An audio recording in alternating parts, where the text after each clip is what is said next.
Welcome to Capitol View on WSIU. I'm Brian Sapp. Immigration enforcement and protests continue in the Chicago area. News outlets are reporting members of the Texas National Guard have arrived at an Army Reserve facility in suburban Chicago. And the federal government shutdown has entered week 2. We'll talk about the potential impacts here in Illinois.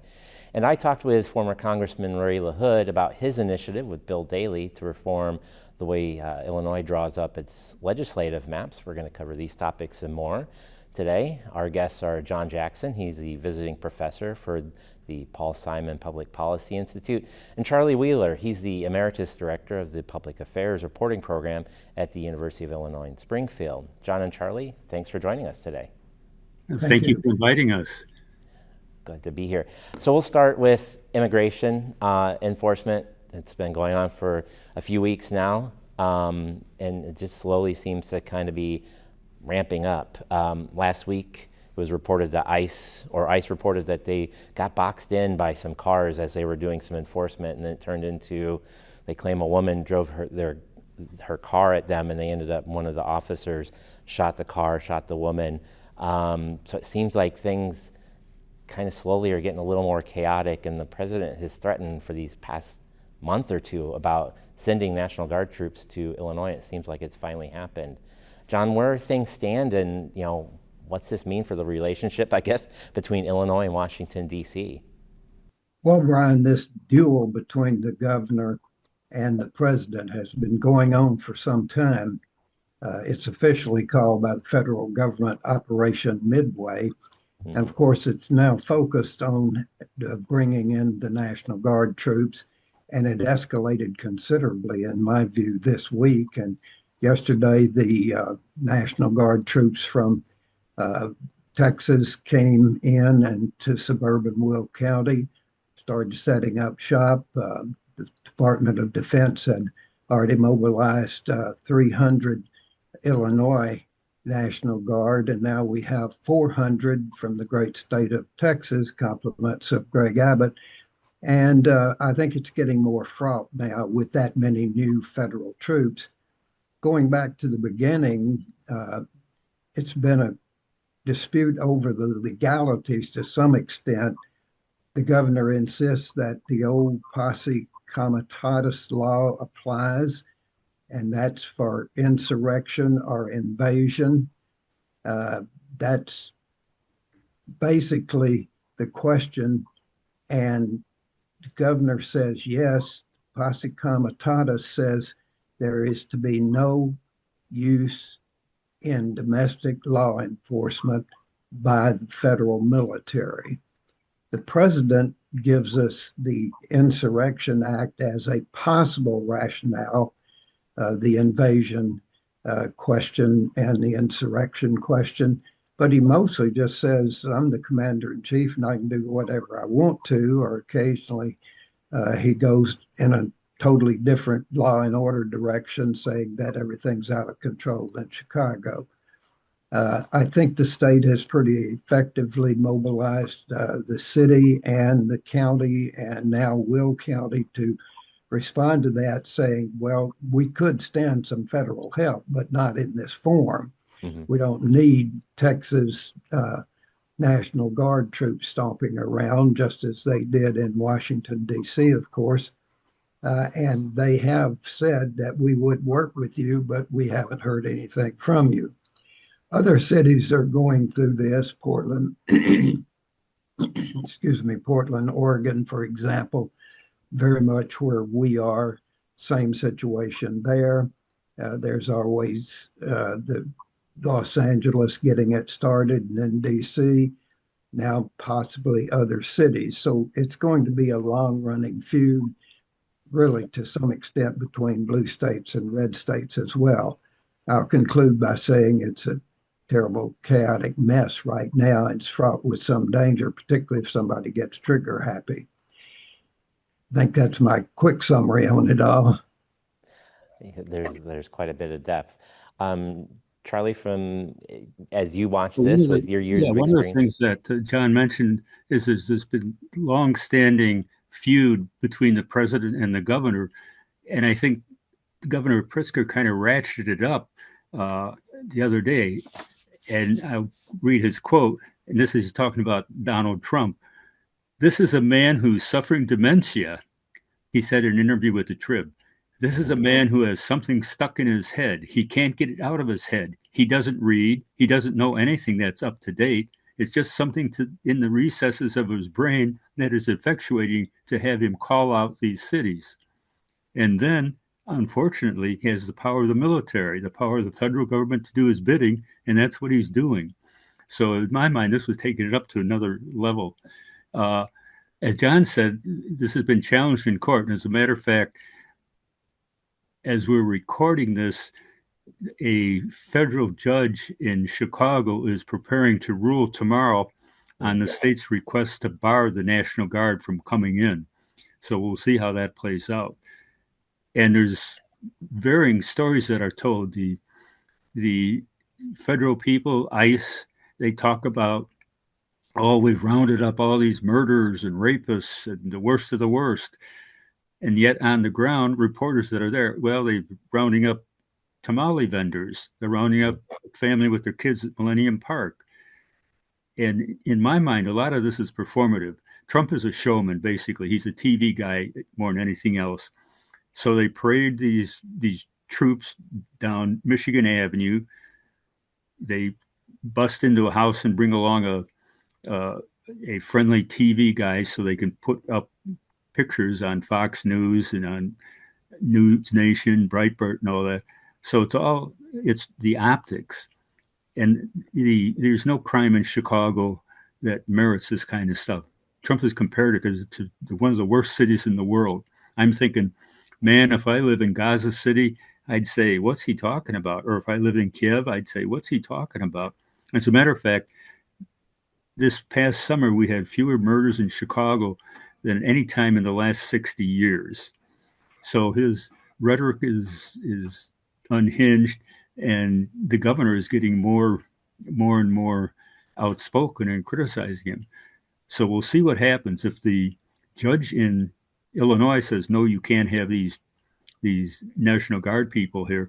We'll see if the governor prevails, or if Donald Trump says, well, I'm the commander in chief. I can do whatever I want.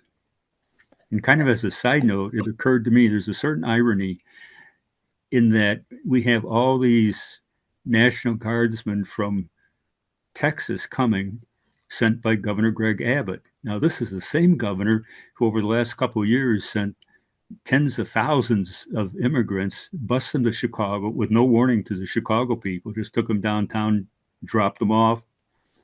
And as I say, it's kind of ironic. And somebody suggested, well, maybe he shouldn't have sent those people from Venezuela to Chicago in the first place. So we'll see what happens. Yeah, well, as you guys both talked, I think it seems to be quite a bit of performative actions, people trying to play a chess game, trying to just kind of see how things ratchet up, and it's seemed to have gone a lot slower than the action that happened in Los Angeles earlier this year. So I guess we'll just kind of have to see what happens, and it's been like a slow walk with these National Guard soldiers, so hopefully we can get the heat down. Talking a little bit about federal, the shutdown has entered its second week. Today, when we're taping on Wednesday, it's been a week now, and we haven't heard a lot of local effects. We've been hearing some smatterings of, recently I think President Trump floated the idea that maybe people wouldn't get furloughed back pay, and he's picking and choosing, as most presidents have done in previous shutdowns, which organizations or federal agencies get money and don't. Charlie, does it look like an end is near? Can you kind of give us some perspective what we could expect here in Illinois with this shutdown? Well, if I were able to tell you what the outcome is likely to be, I would not be sitting here with you guys talking about it. I'd be over to the off-track betting parlor getting rich. But there seems to be no movement, and both sides are pretty dug in. The Democrats are arguing that they believe that the cuts that have been made to healthcare are something that should be reversed, and they want that to be part of any package. And the Republicans are saying, no, we're not going to do anything until you pass legislation to start up government provide funding through the next couple of months. And part of it is there are some Republicans who are very much opposed to health care. Basically, it's Obamacare, the Affordable Care Act, and they've been trying to get rid of it ever since it was approved, and they see this as a way to do it. And so they're kind of dug in. And the Democrats feel that this is an issue that will resonate because there are millions and millions of people who are going to lose health care coverage or face double premiums to maintain their health care if the current health care programs are allowed to expire. Mm-hmm. So that's kind of where we are. Nobody's really feeling it that much. Probably the biggest effect that we've seen is with air traffic controllers. And there have been a lot of people calling in sick, and there have been delays at airports all around the country. Some flights have been canceled. And as a matter of fact, I think at O'Hare in Chicago last night, there was like a 6 or 7 hour delay of 40 minutes or more for individual flights because of a lack of people in the control tower. So that's maybe the first thing that the people are going to feel. Another thing is a lot of federal workers are still entitled to like a week's pay. They don't get paid ahead of time. They get paid after they finish working. So they still got money coming. But after that, it's going to be very difficult for them. And then the president has decided that, well, maybe we won't pay him. We'll decide who's going to get paid for working during this shutdown. And that to me is another irony, because after the last shutdown, and John, you probably remember this, Congress passed legislation signed by President Donald Trump guaranteeing that people who work during a shutdown will get their pay. So there's still a lot of uncertainty, and we have to wait to see how this plays out. But so far, neither side has indicated that they're willing to blink. John, this isn't the first shutdown, and where do you think historically we're standing right now? And can we use the past to help us understand what's going to come next? Well, I think it's important to note that this is a continuing resolution for the fiscal year that started on October the 1st. And we didn't ever have a budget bill last year at all. We just had a series of these stopgap measures. And the Democrats, I think, quite rightly are saying we should have already gotten this all done. But, they have only this for leverage. They're saying they want this health care issue as a part of the deal. And the Republicans are charging them with wanting to give health care millions and millions to illegal aliens, as they say, which is not happening and not even legal to do. And the Republicans are saying we may talk with you after we open the government back up. So I'm not at all clear how this impasse is going to end. I do know the polls are showing two things. One is that the public's unhappy with both sides. They won't see their government function. Mm-hmm. And two, to the extent that there is a difference, the blame is going slightly more to the president and to the Republicans than to the Democrats right now. So we'll see. Yep. The last one went started about the same time and went into the new year. We have about 4 minutes left for this segment. I wanted to move on to talk a little bit about funding. This summer, the Congress passed and the president signed a rescission bill to pull back about $9 billion. And one of the big things that they wanted to hit was taking money back from public broadcasting, NPR, PBS, and that includes us here, our stations here. Our general manager, Larry Hunter, is looking for ways to make up a $1.4 million shortfall.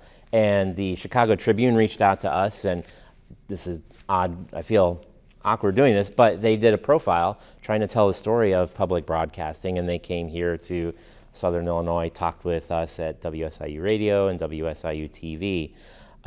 John, you want to talk a little bit about this, you kind of brought this up when we were planning, about this funding. We've got about 3.5 minutes left. Can you kind of just tell us what some of your thoughts are? Well, this is a great story in one sense. That is, I went out and got my paper Sunday morning and walked back in, opened it up, and there were you on the front page just below the masthead.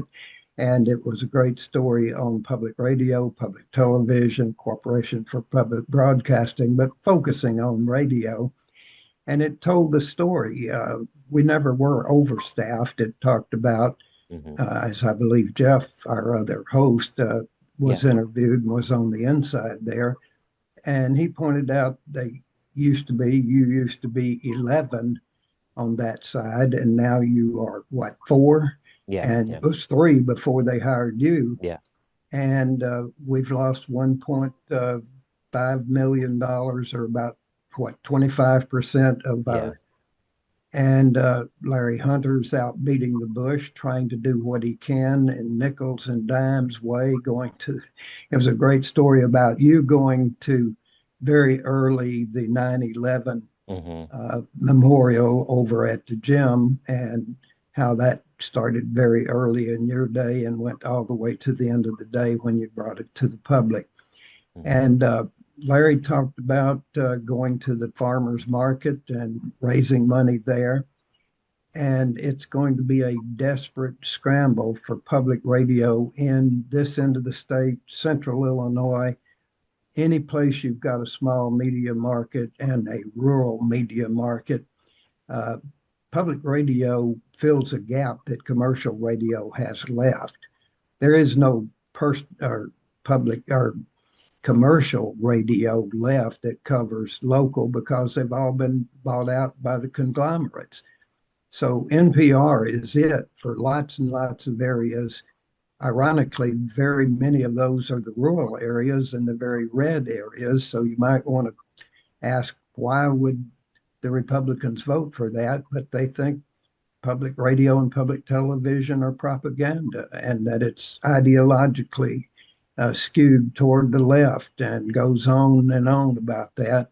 It's a victim of polarization and the whole ideological cultural wars battle. And I hate to see it because we know how close to home it comes.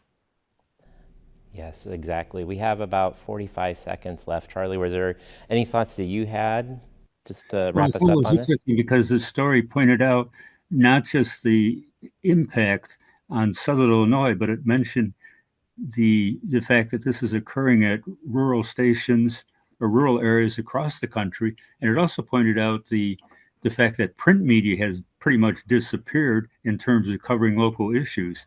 And so if people want straightforward, honest reporting, they have to rely on public radio and public TV, particularly public radio, and it's just kind of going away. I saw one interesting story. The AP reported that there's going to be an auction of Bob Ross paintings that are going to be sold, some 30 paintings by Bob Ross. And he was on public television for like 20 years. He would paint stuff on TV. And they're going to auction off these 30 paintings in the coming days. They hope it'll raise as much as $1.5 million for public radio. Okay, well, we'll have to wrap it up there. Thanks, gentlemen, for joining us. I had an interview with Ray LaHood to talk about Fair Maps, Illinois. Let's go to that.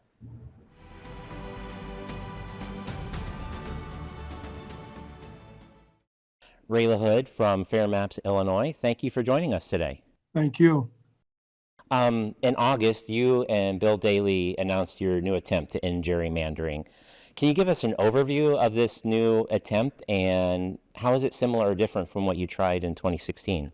In 2016, there was a group of citizens who collected well over 400 signatures to get onto the ballot a constitutional amendment to change the way that legislative districts, both state rep and state senator districts, were drawn. Unfortunately, the then Supreme Court ruled it unconstitutional for clearly political reasons. And so we have now taken up the cause again because we think redistricting is broken in Illinois. And in other states where they've adopted a citizen commission form of drawing maps rather than legislators drawing their own districts, we think there would be an opportunity, again, to put this on the ballot.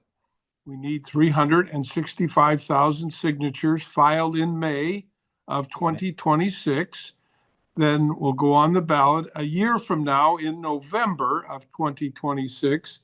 Hopefully the voters will have a chance to change the way that districts, legislative districts, are drawn in Illinois. This is a bipartisan effort, has nothing to do with politics, everything to do with good government, everything to do with changing a very, very political system of drawing legislative maps. I wanted to dive into that and reading your release and looking at some of the details. It was interesting how stark the number of uncontested races are. What are we seeing here in the state of Illinois? If you could kind of give us some context for why this is needed here, or why you feel that. Illinois is overwhelmingly represented in these legislative districts by Democrats. That is not the reason that we're doing it. We're doing it because the districts are very odd shaped. They're not compact and contiguous, which what the Constitution requires. We're not splitting up neighborhoods, which is the way the districts are drawn today. We're not splitting up counties, which is the way the districts are drawn today.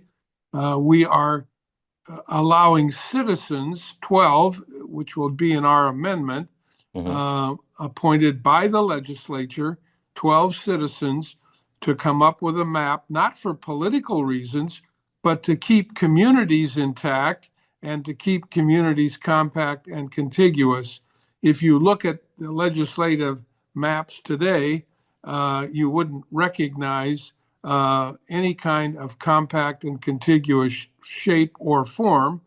I will give you the example of my hometown of Peoria, where our state rep, who grew up in Peoria, went to high school in Peoria, served on the city council in Peoria. His father is a small businessman in Peoria, and he is in leadership on the Republican side, was drawn out of Peoria, gone completely north of Peoria. His district has been splintered and split in a way that his friends and neighbors, when they go to vote, are baffled by the fact they cannot vote for Ryan Spain any longer because politicians drew him out of his hometown into very rural Illinois. His district is very Republican, but it does not reflect where Ryan Spain grew up and lives and where he had once represented. I was not aware of that one. That is an interesting story. You talked about this is a bipartisan effort. We have about a minute left. Can you talk about that effort? And Bill Daley is a well-known Democrat from Chicago. I'm a well-known Republican from downstate Illinois. We both served in President Obama's cabinet. I as a Republican, he as a Democrat, and we are teaming up with a very bipartisan group of citizens who are fed up with politicians drawing districts to suit themselves and to incorporate their own voters rather than allowing common ordinary voters and citizens to have a say in who their rep is. As we wrap up here, if people are interested, next steps are trying to get the signatures and hoping to get those done by May. If people are interested in helping or finding out more, what would you suggest? I would suggest they go to our website, Fair Maps Illinois, and they will find all kinds of opportunities to sign petitions, to become a part of our organization, and to become a part of our group that wants to change the way that legislative maps are drawn in Illinois. All right, Mr. LaHood, that's all the time we have for today, so really appreciate you joining us today. Thank you very much. Thank you. That's it for this week's edition of Capitol View. Thanks for joining us, and we'll see you next week.